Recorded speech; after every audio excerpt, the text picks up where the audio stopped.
One of our Shifting Your Identity challenge. Let's start with our opening prayer. I am ridiculously excited about this challenge. It's one of the ones that I think moves people's energetic ballpark the most. Hi. Oh, hi, Megan. Hi, Liza. Hi, Siobhan. Let's do our opening prayer. And then I'll explain a little bit about what identity work is, why it's so important, how we can shift our identity, the different things that can get in the way of that. And then I'm going to do some beliefs work around that. We're going to do some muscle testing, some downloads, and then some Q&A. Okay, so let's do our opening prayer and then off we go. O great Spirit, Father, Sky, Mother Earth, the winds, the waters, my Father, my Mother, Atanaha, all it is. We thank you for our lives and we thank you for these good people. We thank you for all that we are and all that we are to become. We dedicate our time spent together and our relationships with one another to you. We ask that our suffering be ended and our pain be lifted to the love and to the peace that lay beyond. Aho, Amen, Namaste. Okay, so the question of the hour, what is identity work? Identity work is really trending at the moment. And I'm going to explain how we create our identity, how it gets locked in so that we struggle to actually alter it later on, and why that's important when we're trying to return to our authentic self. So from the ages of 0 to 9 months, the baby thinks that it is the mother. So if you put lipstick on the mummy's nose, the baby will try and wipe the lipstick off its own nose. Until the baby is 9 months old, minimum, the baby thinks that it is the mother. And then as the baby gets older than that, it starts to develop its own identity. So the identity is the part of the mind that kicks in that goes, this is me, this is not me. This is me, this is not me. And this part that kicks in that goes, this is me, this is not me, becomes what is known in hypnosis as the conscious critical faculty. And it's a very, very, very important membrane created by the unconscious mind, okay? So that we get to have a self, we get to have an identity as separate from mum and dad and as separate from the world. It's also what means that people can't just turn around to us and tell us to do something and we immediately do it. We're then able to be self-determining. And that is why it's called identity, because we are self-determining. We decide what's us and what's not us, who we are and who we aren't. Okay, and that all happens before you're 3 years old. Now, you are in theta and delta wave patterns in your brain before you're 3 years old, and your prefrontal cortex is not properly developed. So the majority of what gets put into us as our identity is actually our parents and the ancestral and the cultural beliefs of who we are and who we should be. And some of that is really, really important so that we can belong and connect to the culture.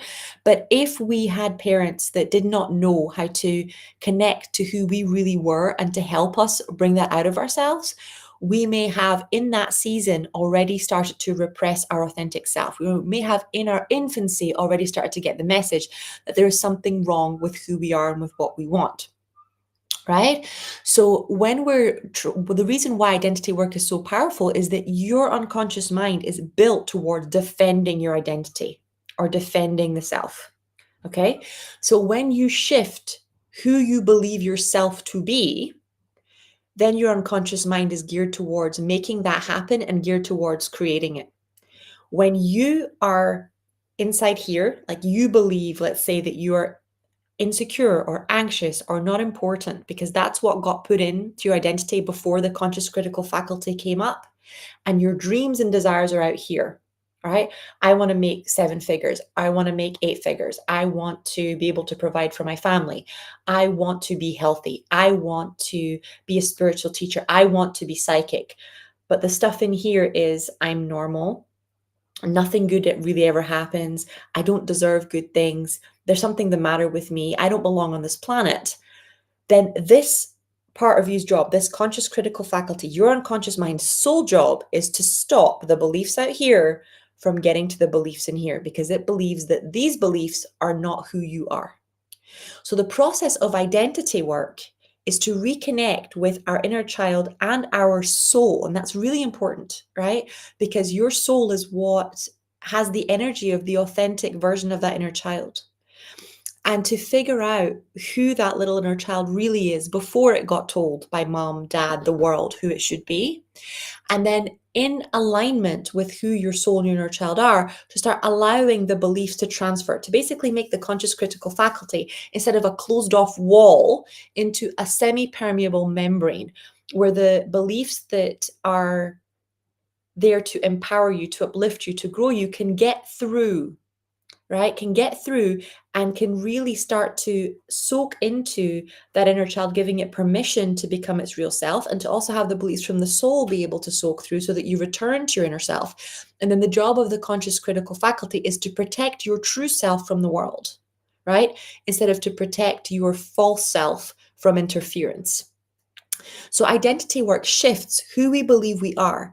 And when who we believe we are shifts, it's then protected and manifested by the conscious critical faculty and the unconscious mind. And that's what creates the rapid shifts and the rapid manifestations, and the ability to trust ourselves again, and the ability to move in alignment with who we really are, instead of from a place of fitting in or people pleasing or perfectionism. Okay. So we do this inside Medical Intuitive because before that conscious critical faculty came up, that inner child got the belief that it is ill, or that it has to be ill to get mother's love, father's love, attention, connection, time, then you will, or if it got the belief that it deserves to be punished, that it shouldn't be on this planet, that it was like a mistake, then that's where illnesses start to manifest. Okay, because those thoughts get stuck inside the body, and they also start to be created in an unconscious way. Siobhan's saying, I love this work. I love this work too. This stuff is insanely powerful. But that's what we do when we do identity work. It's the job of taking down the conscious critical faculty. And that can be done with trance. That can be done with meditation. That can be done with God, so that the beliefs can get through. Now, what makes this quite an interesting game is that we're often afraid of our inner child. Okay? The reason that we're afraid of our inner child, or afraid of whatever part of us was wounded, because the soul is another part that we're often afraid of, right? Is because we don't know ourselves, and we haven't known ourselves for a long time, and we're afraid that who we really are might be radically different from what we manifest as in the world. Number two, our parents were afraid of us and our feelings and our emotions.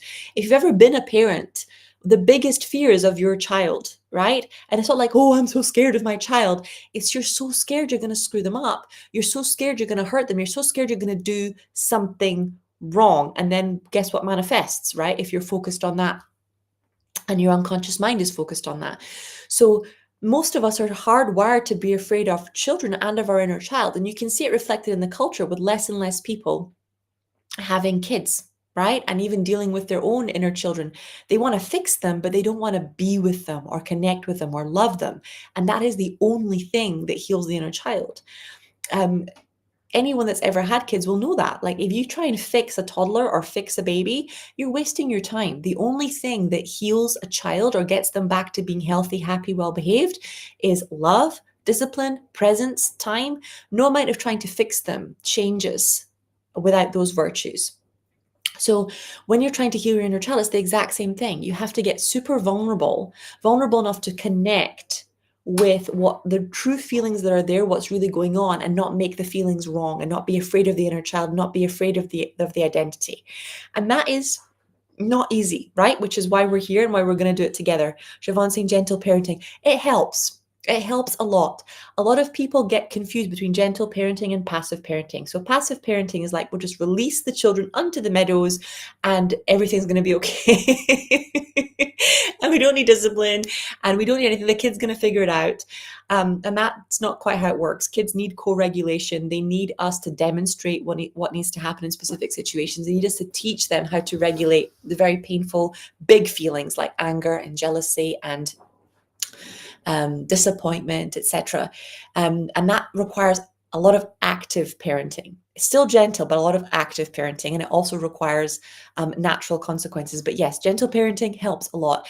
The more you heal your inner parent, the more you heal your inner child, because the more you learn how to handle yourself and not be afraid of yourself. Okay. So I want you to take a moment, right? And write down for me inside the comment section, what would you like your identity to be? What is it now versus what you would like it to be? Do you identify as shy? Do you identify as having low willpower? Do you identify as a beginner? right? Where is it that you are identified? And if you're not sure, look at the behaviors that you defend, that you think that you can't get out of, that you do without even thinking about. They've become a part of who you are, right? And then look at the beliefs that you want to be you but aren't you yet. Like whether you want to become the 7-figure owner or the spiritual teacher um, or the healer or the psychic or um, the the more disciplined person, right? Because whatever you have not achieved yet is because it's outside of your identity, and whatever you have achieved is because it's inside your identity. Okay, Siobhan's saying, a rich goddess, queen, rich as fuck, business owner who changes thousands of people's lives. I like that. It's crazy sexy. Purnima was saying, I currently identify as a lost soul and I want to identify as someone who's in their purpose. Yeah. Um, it's a very, very powerful shift to being lost, from being lost to being found. And it's such a powerful, it's such a common one that it's actually one of the inner child archetypes. It's called the lost child. If you've ever read Peter Pan, you'll understand why it touched so many people, right? Because it literally is the whole story is about healing from the lost child archetype. Because Peter Pan is a lost child, and the lost boys, right? Are in the star of their soul. They have to journey to the North Star, to their true self, to find out who they are so they can become adults and return to the real world. It's quite a powerful story. It's quite a powerful journey. Even most people don't understand it.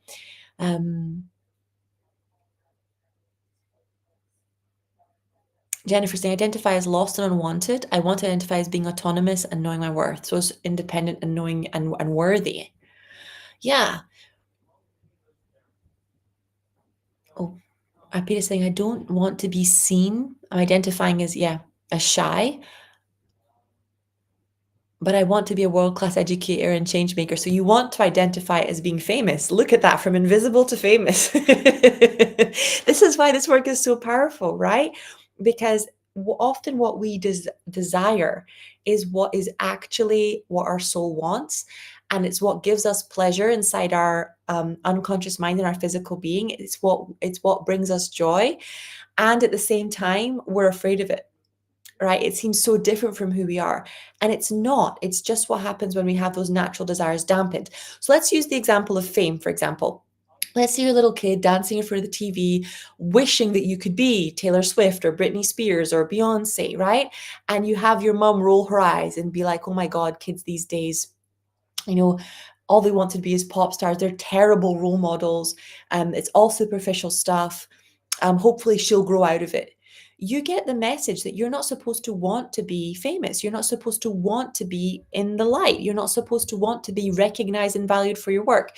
You get the message that there's something wrong with being attractive and with being sexy. You get the message that there's something wrong with belonging and fitting in, right? And all of that happens on an unconscious level. And you go, oh my God, if I have to give all of this stuff up to get mother's love, because otherwise mom is going to look at me like that. Mom is going to look at me with disappointment. And that hurts so much. I don't want to be a disappointment to the person I love the most in the world, right? So we push away from us the part of us that knew we were meant to be famous, that we knew we were meant to be in the center, that knew we were supposed to shine. And we start behaving more the way that we need to behave to get the love, whether it's from mom or dad or our culture, right? It's a very, very powerful thing. Let's look at lost versus found, right? Little kids know what they want. Trust me. Like, they know what they want. They know the toys they want. They know that they want you to be downstairs. They know that they want you to sit with them. They know that they want you to stay with them. They know what they want and how they want it. They are sure, and they are willing to fight you for it. Okay? So, and you as a little kid were absolutely no different, right? So for you to go from knowing what you want and knowing what your purpose is to go from feeling lost, somebody had to tell you that you didn't know what you want and you didn't know what was good for you. So what happens is little kids are fearless. Let's use an example from my life with my little boy. So he is absolutely fearless.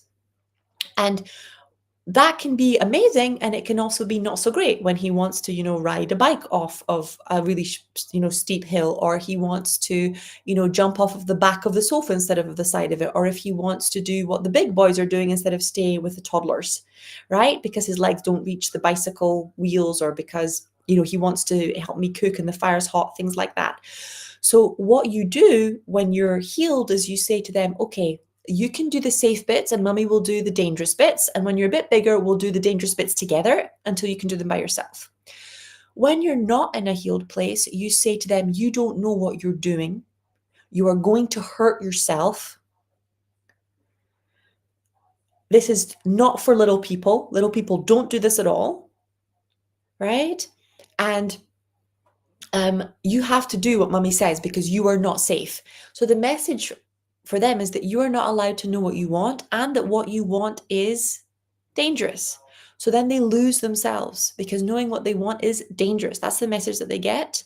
And they start looking to other people to tell them what they want. First mom and dad, but then their peer group, then their boss.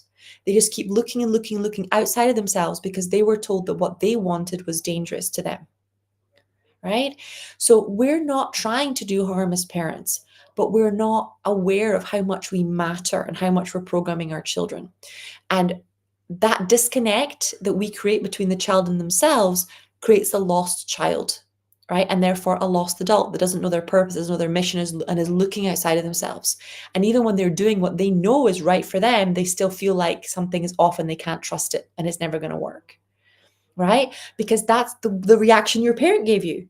No, you can't cook that. It's hot. It's never going to work.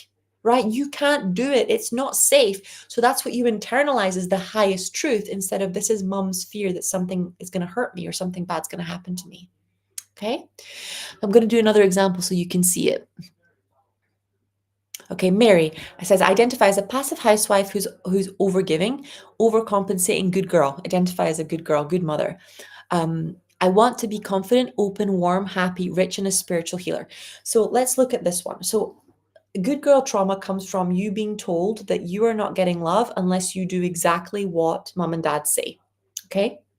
And that to be a good person, to feel good about yourself, you have to make everybody else happy. Okay. So it meant that you, as a little kid, when you were like, I don't want to hug Uncle Freddie, I don't want to play with Susan, I don't want to cuddle you, I don't want to help tidy up, you were constantly told that is wrong, right? Instead of somebody saying to you, it's okay not to cuddle Uncle Freddie, nobody feels like tidying up, it's just something that we have to do, right? You were told that you were not good, that you were bad, unless you were making everybody else happy. And this creates a lot of anxiety and a lot of the people-pleasing, perfectionism, good girl behaviors. So that little kid goes into panic every time somebody's not happy, and we're focused on keeping everybody happy instead of being focused on connecting with our true self, right? Which is the only way for us to be happy and the only way we can then create happiness in others, because you can't give what you don't have. And no one's going to follow you energetically or otherwise if they can feel that you are not happy with your own life, because that's what they're looking for. So if they know that you're sacrificing your own happiness, if they know that you're not being in alignment with your true self, they can feel it, right? They can see it by the way that we are, by the way that we even smell. We create hormones that release in this way, never mind our vibration. So shifting from I have to be good to be loved, into I get to be myself to be loved. And I get that being my authentic true self is more important than pleasing everybody, because you can't ever please everybody. People have their own feelings. And guess what? Those are 99% completely out of our control. Yes, there's 1% that's affected by our behavior, but there's a 99% that's about their thoughts, their feelings, their choices after they're the age of like 5 years old. So our happiness, our ability to feel good about ourselves, our ability to be proud of ourselves and to not exist in perpetual shame cannot be dependent on another person having a good day, cannot be dependent on another person having resolved their traumas or not, right? Because that doesn't not only create happiness in us, but it also puts us in very dangerous situations, because the kind of people that are comfortable with us making them the whole center of the world all of the time are not healthy people. A healthy person wants you to do the things that you love. They want you to be happy too. If somebody's completely comfortable with you putting them first all the time, with you not existing, with it being all about them, that's not a healthy person either, because they know they're existing with a mask that you're wearing instead of your true self, right? So that little kid that isn't allowed to be themselves then doesn't know how to connect with other people and allow them to be themselves, which means that every time that somebody isn't good, we get triggered, we spin off, we think they don't love us, we think they're bad people, instead of recognizing that people have a duty to be who they really are, not who we think they should be, right? Because that's their divine programming, that's their divine blueprint. And that sometimes what is actually good doesn't look good. And how do you explain that effectively? So I'd say it's more like long-term gain versus short-term gain. So it may not look good to tell somebody off or say no or put up boundaries today, but make no mistake, it will look good in a week's time and in a year's time when you're not trying to deal with really toxic behavior that's draining you and making you ill, right? It may not look good to say no to working the extra stuff or doing the extra things or taking care of other people, but it will feel good in a few days or a few weeks or a few years. So what looks good in the moment, what's nice in the moment, is often not what's good in the long run, right? It's often what's sacrificial in the long run. So that's the way that we get ensnared into having this stuff programmed into our identity, and then we can't shift into being who we really want to be, which is our authentic self. We can't shift out of the good girl trauma into our true authentic self. And your audience can feel that. Like, part of the reason why you guys love me so much is because I call you on your shit, is because I'm honest with you, is because you guys tell me something and I'm listening, and I'll give you what's coming through, whether it's an angel reading or channeling, with all of my heart. And if you say to me, hey Sky, can you change that reading? I'll be like, no, not changing it. I'm not moving. I will not budge, because I care about you too much. If you say to me, this is what's going on, and I'm a victim of my life, I will sit with you and we're going to go, okay, this is what's really happening. No one is ever in the victim archetype, and if you are, you don't want to stay there for long because it hurts to be there, and we're going to work this out together. But I don't sit there and tell you that. I don't sit there and blow sunshine up your ass. I sit there with the deepest respect for who you are, and we work through what we need to work through to get the results together. But I don't pretend that there isn't work to be done. I don't lie to you about your part in what's being created. And I don't betray myself by telling you what you want to hear or people pleasing. I tell you what's coming through. End of story, period. Right? So that is what you're developing when you're wanting to step into being the leader, the teacher, the mother, the father, the grown-up, this powerful embodied light to the world. Is that, yes, you are there to serve, but you have a backbone, right? And you are here to be all of who you are, not part of who you are, and you're not going to play small anymore. And that's the power of identity work, because then you're not just when it's inside your identity, your unconscious mind is protecting it and multiplying it and defending it from the outside world. When it's not in your identity, you're constantly having to work really hard to behave in that way and to shift into that way and to project that image, because it doesn't feel authentic. It feels like something external, because at that point it is. So that's what we're going to shift inside the identity work. Okay. Brittany, I always ask for recognition. So excited to learn today. I know it's insane. It's everybody. This is why the identity work is resonating. It's not just, okay. So it's really important to understand that everybody can benefit from identity work. And it's powerful in every single area of coaching and healing, whether it's health, whether it's relationships, this is everybody. Everybody formed their identity between 0 and 3. All of us. It's a biological evolution thing. It's in child development textbooks. We form our identity between 0 and 3. Okay. So what we're doing now is we're recognizing that some of what's inside that identity, not who we really are and not who we want to be. And we're getting open to shifting those beliefs, taking down the conscious critical faculty so that it allows who we really are to return, and so that we can clear up the confusion between who we really are and the way that we're behaving, right? And this is what alignment is. So this is like this fancy word alignment really means, is the way that you are behaving and showing up in the world the same as your core values and who you identify as being? And when those two things match, when who you know what your true self is and your behaviors are matching that true self, that creates alignment, that creates fireworks, that creates exponential growth, infinite possibilities, instant miracles, instant moves, because you're able to receive, you're able to trust yourself, you're able to know what to do and how to do it and make decisions. And if because you're making decisions in alignment with who you really are, they feel right for you. So you don't question them and you take the next step and the next step and the next step. When it's not in your identity, you're like, oh, is this right? Is this not right? Is it good? Is it not good? Should I be doing it? Should I not be doing it? And you get so caught up in this self-doubt, right, that it blocks the next step and it blocks the joy in everything, because you don't get to actually enjoy what you're doing because you're constantly questioning what you're doing. Siobhan saying, how can we start to shift that today? So we're going to do some muscle testing, guys, and we're going to start shifting the beliefs around that. And then we're going to do some readings to help shift that as well. So how do we muscle test? I want you to stand up for me. I want you to lean gently forwards and say firmly, this is my yes. Then I want you to come back to center, lean gently backwards and say, this is my no. Come back to center. Then say, yes, yes, yes. Your body should go forwards.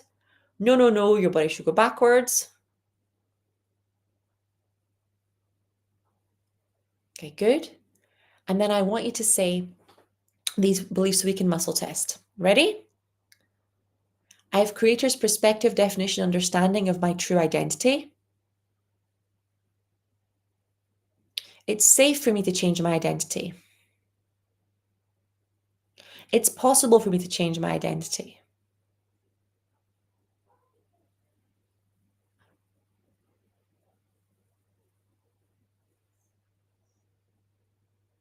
My true identity is I am bad. My true identity is I am broken.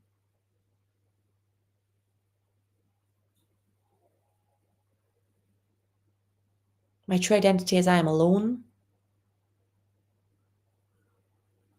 My true identity is I am misunderstood.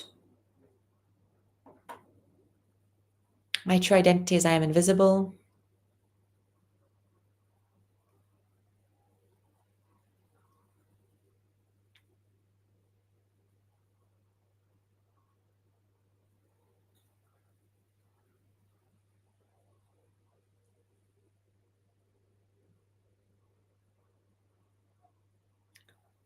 If I change my identity, I'll be alone.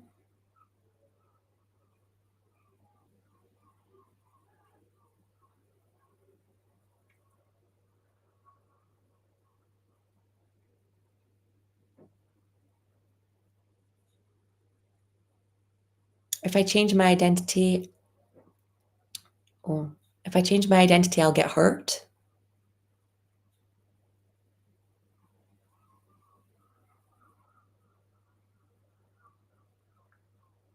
I have to ask before I make decisions.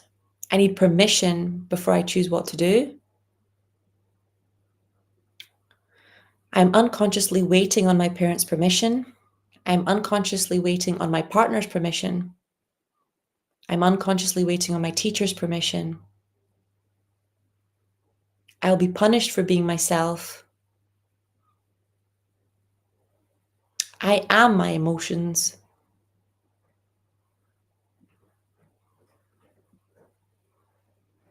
It's safe for me to know who I am, no.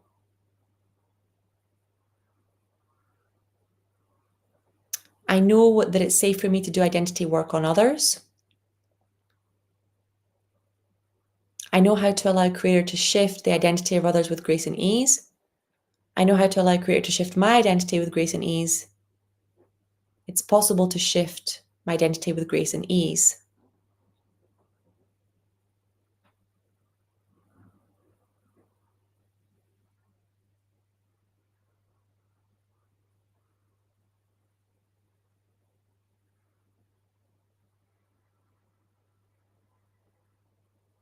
Okay, so who had those? Who had those and who would like them shifted? Just type in, let me know if you had them.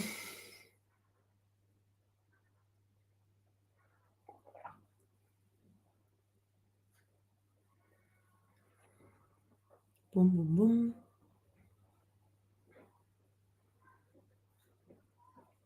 Me. I love you, Siobhan. Jennifer Morgan, I had all but about two. I felt some really making my heart ache, like the ones about waiting for permission and not being allowed to make our own choices. I didn't realize just how much that was connected to the inner child until we were doing those muscle tests. It really, really made my heart go ache. Fazia is saying 1, 2, 3 and some others. Yep. Spella saying yes, yes, yes. Tanya saying definitely about it being safe to work on others. Yeah, so this comes from, like, we think it comes from like our intuition, and this also blocks our channel so much because we think that these beliefs are our intuition. We think that these beliefs are the highest truth. And that's actually why biblically and in the Buddhist traditions, they say do not rely on your senses, do not rely on your emotions, because a lot of our emotions come from our identity, like 0 to 3. They don't come from our soul unless that's clear. So that's why you always ask creator, that's why you always ask your soul, because a lot of what we feel, right, is like when we get really hot and bothered over a guy that's like complete trouble, like absolute trouble. That Taylor Swift song, I knew you were trouble when you walked in. That is distorted emotion, that is distorted attachment, right? So it feels so right, and yet because it feels so right because it's familiar, not because it's what's best for us. So when we're doing the identity work, often what feels right, right? The not nice relationship, the not so great job, the mentor that doesn't really respect us, the friend that gossips and speaks badly about other people and that stops us from growing, the people that tell us not to do what we need to do to get to our next level. All of this stuff feels familiar to us. It feels like they care. It feels like it's right. It feels like the right thing. Right? But that's not our real feelings. That's the trauma talking. So that's why in Buddhist philosophy, etc., it says, do not rely on your own feeling, rely on God, right? Rely on creator, because it's not that there's anything wrong with your feelings or that you should trust someone else. It's that you need to trust that divine light inside you. Okay, because a lot of what we feel, a lot of what we no worries, Tanya, welcome. A lot of where we go is based on things that happen to us and what's familiar, as opposed to energetically what's right and what's in alignment.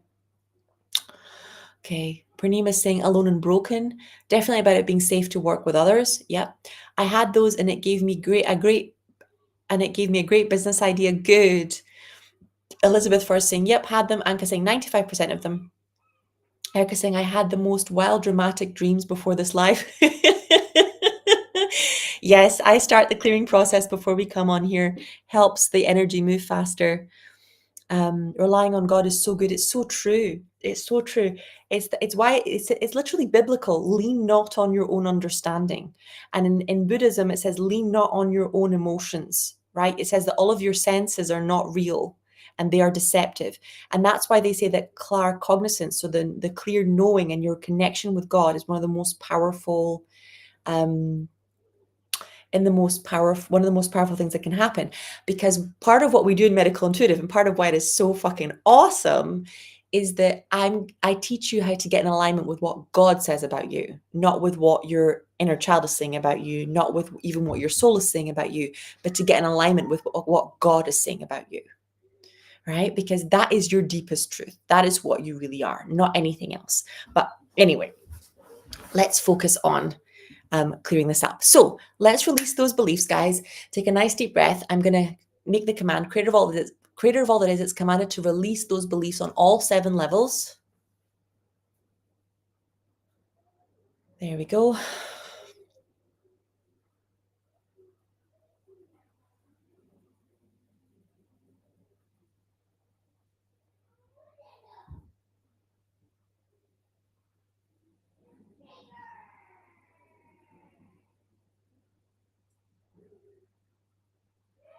And to replace it with creator's perspective, definition, understanding of your identity, that it's safe to work on your identity, that you can return to your identity, that you know how to return to your identity, that you know the difference between your identity and other people's beliefs about you, that you know the difference between your identity and your feelings, that you have creator's perspective, definition, understanding of being found. You have creator's perspective, definition, understanding of being your authentic self. You have creator's perspective, definition, understanding of being whole. You have creator's perspective, definition, understanding of being understood. You have creator's perspective, definition, understanding of belonging here, of being wanted.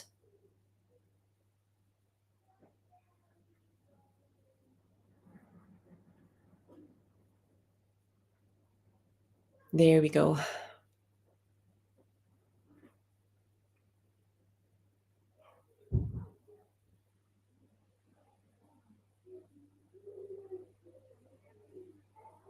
You have creator's perspective, definition, understanding of how to do identity work on yourself. Creator's perspective, definition, understanding of how to do identity work on others.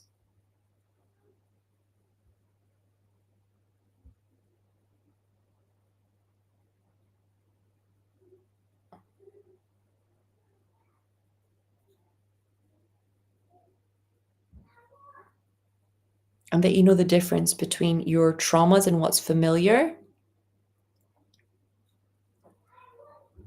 and your true self through creator of all that is.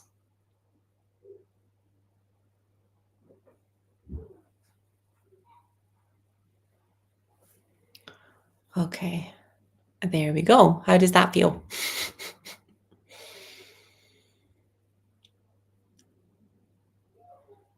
Okay, so I'm going to open up for questions now. I'll do a few scans before. I'm going to do 5 or 6, guys. We have a free Telegram group if you want to jump on, because I'll be doing more angel readings tonight at 9:30 after the kids are down. I'll put the link inside the comments.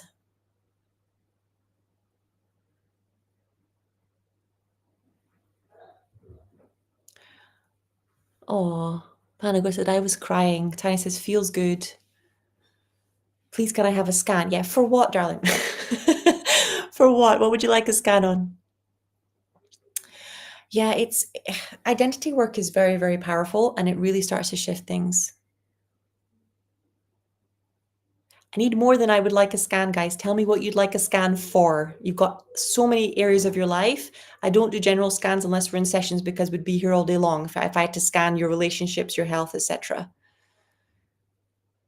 Okay, Purnima is saying, can you please scan for me for my identity issues? Okay, let me have a look.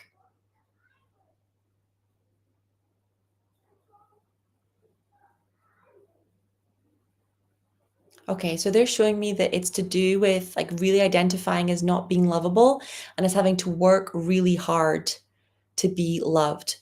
So let's just start by sending unconditional love to your true identity, if that's okay.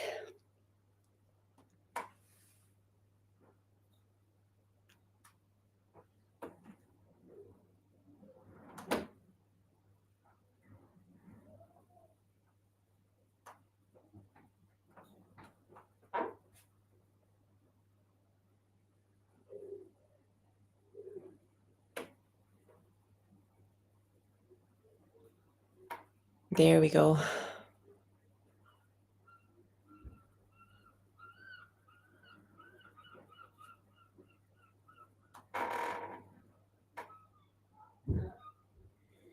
And let's get Creator to come in here and just vacuum all of the sadness and of the unlovability.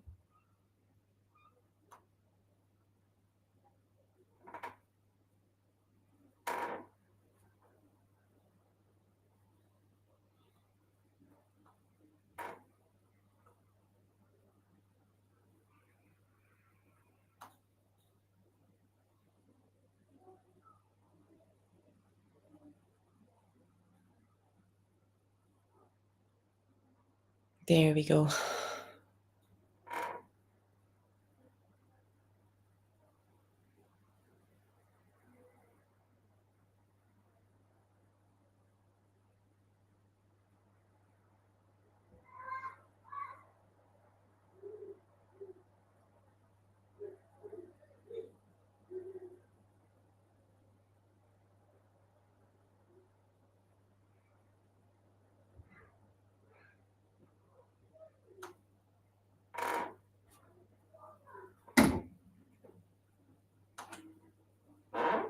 Okay, and let's download your identity with what it feels like to be lovable, to be wanted, to be cherished, to be adored, and to be at ease, to be enough.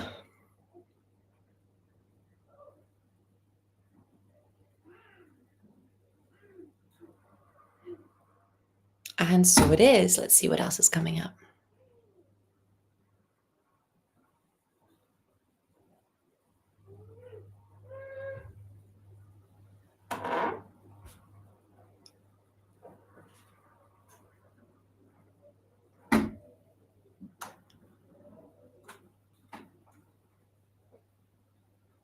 Gosh, I went fast.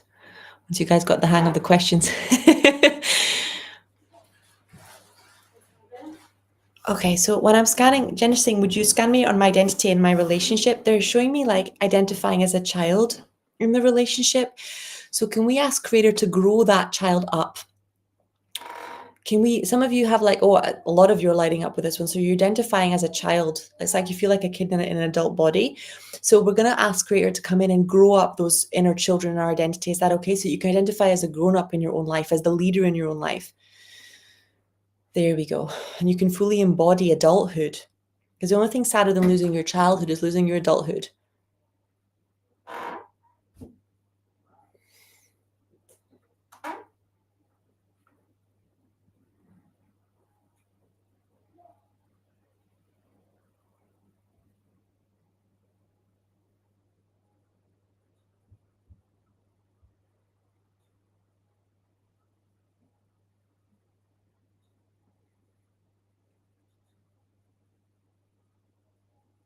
Okay, and so it is.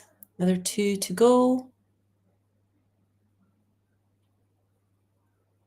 Fatty's saying, can you please scan me as to what next steps I should take in life for success and progress in life with my soulmate and my career? So my love, immediately, that visibility is coming up as a huge thing. You're hiding both from men and from your power. Because you're playing it small with your life purpose, it's kind of like the energy is like, I don't want to do the work. Not like the spiritual work, because you're very good at digging and healing, but like the marketing, the business stuff, the big, like and the angels are saying it's time to put the big girl pants on and make the commitment to do everything that needs to be done for this to work. So the easiest example for me with this is like with being a mom, right? There are parts of being a mom that I love, and there are parts of being a mom that I'm like, I don't love diaper bins, for example. I don't love getting up in the middle of the night with a crying baby. I don't love there's lots of things that I don't love. I don't love the tantrums. I don't love the meltdowns, etc. But they are part of being a good mom. I still have to know how to handle all those things. I still have to know how to be loving in all those situations. I still have to show up and do what needs to be done, right? And it's exactly the same thing with your divine life purpose. A lot of you have fallen for this spiritual garbage that it's all supposed to be easy and that you don't have to do any of the stuff that's not in your zone of genius. And whilst that is true, if you're at a high level, if you've already established yourself as a spiritual teacher and an expert, if you've already got staff, if you're already making 5K months or 10K months, 100% you're shifting into focusing more on your zone of genius instead of being a master of all traits.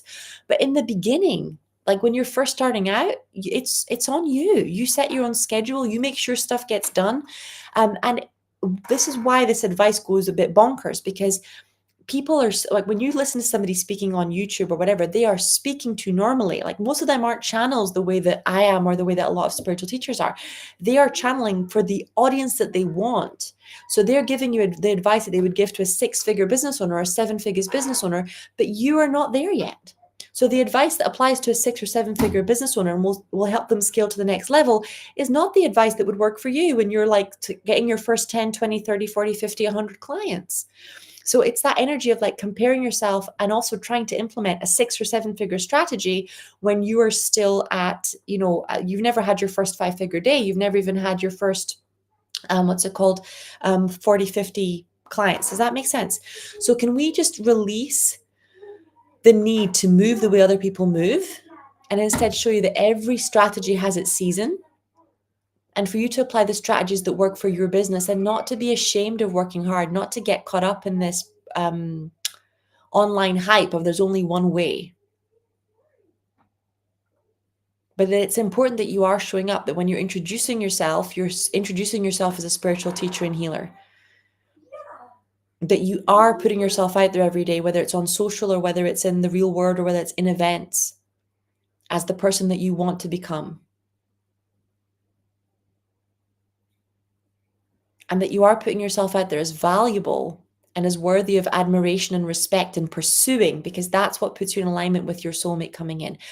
Soulmate is like ultimate joy. So if you're living in a place of misery, you see the block? So can we release all the feelings of misery, and I'll be happy when the soulmate gets here. And let's show you, when you're happy, that's when the soulmate comes. That's attractive. Like, there's nothing more attractive than a happy person. There we go.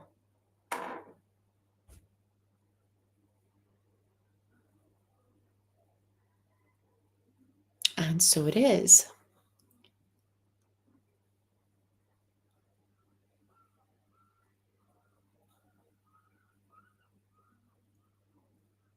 Okay, Siobhan's saying, can I have a scan about my queen identity and helping women see themselves as the queen of their lives?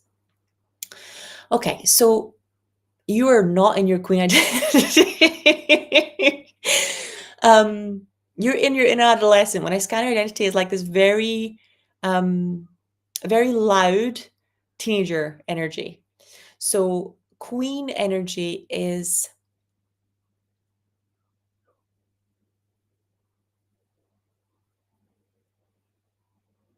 okay, so let's just start by asking Creator to send so much unconditional love to your identity, and asking Creator to upgrade your archetype from princess to queen. And let's download you with Creator's perspective, definition, understanding of feeling like a queen, acting like a queen, moving like a queen, being a queen through Creator of all that is.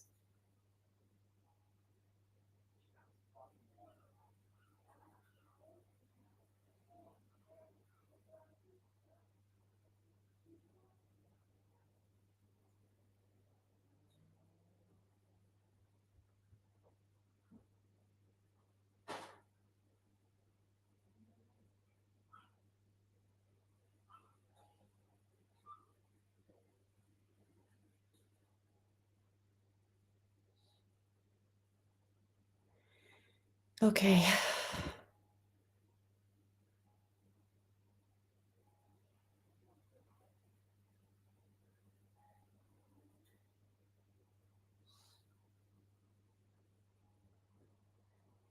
There we go.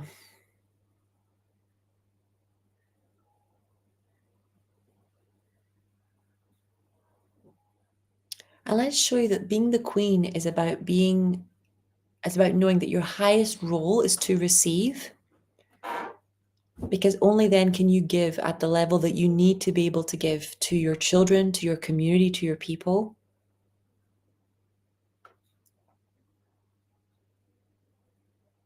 There we go. Woo.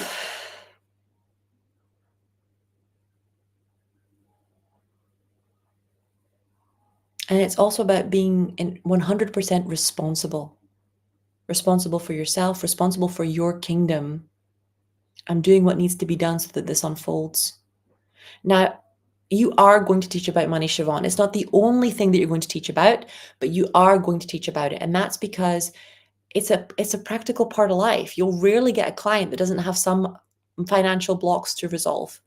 And one of the biggest reasons women want to shift into their feminine energy is so that they can receive more money, whether that's through being provided for by a man, or whether that's through being provided for by God, right? It's a big, big reason why people want to shift into that identity. So can we also download you with Creator's perspective, definition, understanding of being in your queen energy? That it's safe for you to be in your queen energy, that you know how to be in your queen energy.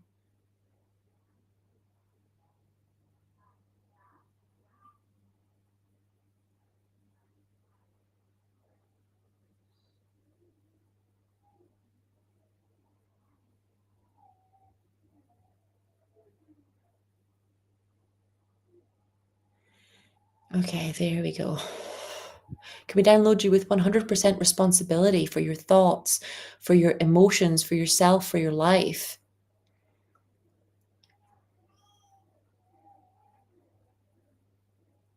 Can Creator show you how to put God in control? So, historically speaking, the Queen and the King were also heads of the church because they understood that God was in control, God is in charge. There we go.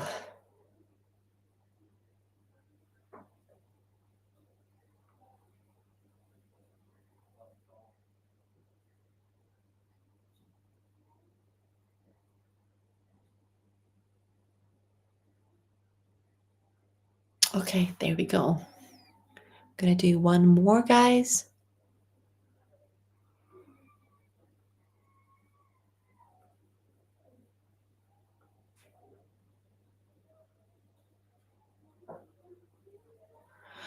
Okay, I was saying I'd love a scan to see if I'm on the right path and the most aligned path currently to embodying my true identity. You are, and you need more time. They keep showing me that you're not making enough time for it. It's like the last, you want it to be the biggest priority, it's the biggest priority in your heart, but it's the last thing on your to-do list. And they're saying it needs to be in at least second, like first or second on your to-do list if you want this to start moving at the speed that you're craving. So can we shift this so that you're allowed to actually make it a priority on your to-do list?